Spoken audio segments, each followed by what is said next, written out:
阿 Moon，我哋又合作咯喎！今次嘅動作場面咧，勁過之前好多，而且我哋多咗一個新嘅元素，就係手機語音助手 Julie。佢仲會提示我哋即將有命案發生。我係幫你嘅人，對 UC 有危險。放心，我唔會話俾任何人知。你知道反抗我嘅後果。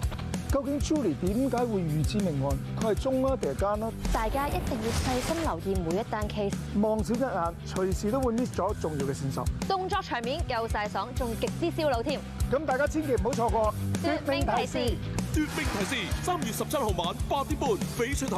有62年歷史嘅彩虹村即將重建，吸睛彩虹逐漸褪色，老街坊要話別老家，學校亦面臨遷拆。有舊生事隔40年重返母校做校長，帶領學生迎接搬遷校舍嘅挑戰，期望再次畫出彩虹。星期日檔案，星期日晚7點，翡翠台。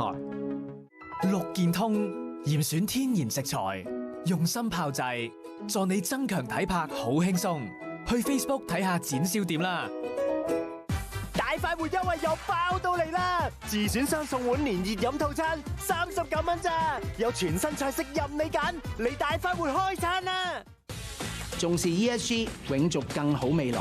TVB ESG Awards 需要你成為我哋嘅一份子，推動香港綠色轉型。Go Green！必理痛特強雙風感冒熱飲，有效舒緩初起感冒症狀，有成個檸檬咁多嘅維他命 C。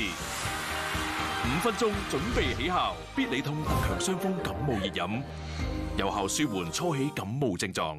一幅元朗和生圍嘅地皮，業主幾年前曾準備興建一間逾25萬平方尺樓面嘅獨立式洋房，後來地皮易手，近日改為申請建3500伙嘅大型屋苑，發展計劃係點？今日有攞睇，星期1、3、5晚6點，翡翠台。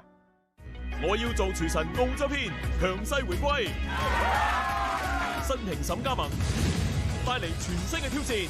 I can work with that。匠心巧手，追求烹飪嘅極致。Ready, set, cook。我要做廚神澳洲篇，今晚8點半，明珠台。